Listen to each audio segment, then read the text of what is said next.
অনেক বেশি শক্তিশালী। হ্যাঁ ঠিকই বলেছেন। আর আমি তো সেই প্রতিবাদটাই করছিলাম। আমি প্রতিবাদ করেছিলেন। আরে তবে আর বলছে কি, আমি তো আপনাকে ওয়েলকাম জানাতে স্টেশনে যাচ্ছিলাম, কিন্তু এই মেয়েটা আমাকে অশ্লীল ইঙ্গিত করতে লাগলো।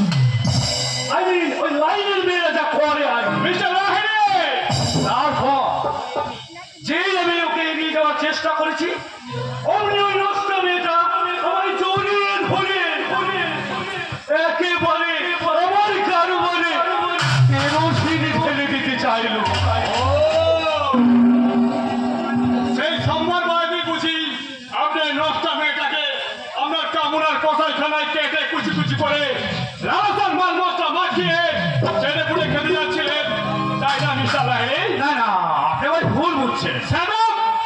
নিজের চরিত্র থাকতে গিয়ে অন্যের চরিত্রকে ছোট করবেন না।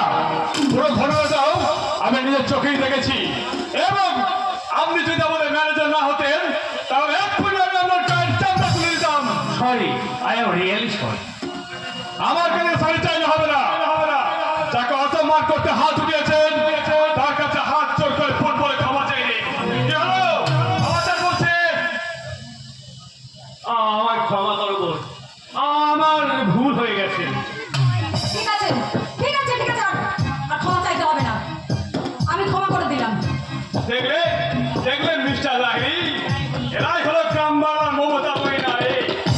সর্বহারা চাইতে চোখের জল আড়াল করে ক্ষমা পাঠকে ক্ষমা শুধু এরাই করতে পারে। হ্যাঁ, বাই দা বাই, আপনি এখন আসতে পারেন। কিন্তু আমি তো আপনাকে নিতেই গাড়ি নিয়ে এসেছিলাম। বাড়ির সকলে আপনাকে বরণ করার জন্য ওয়েট করছে। আমি কোনো রাজ্য জয় করে আসিনি মিস্টার লাহিড়ী যে আমাকে বরণ করে ঘরে তুলতে হবে। আমি পায়ে হেঁটে বাড়ি পৌঁছতে পারবো। আপনি এবার আসুন।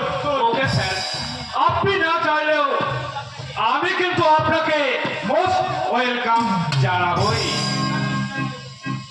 ওয়েলকাম নয় মিস্টার দত্ত, আমি তোমার গর্বে কেরোসিন ঢেলে দেব। আমি জলসে গেলাম, আমি মুখে যা বলি কাজে তাই করি।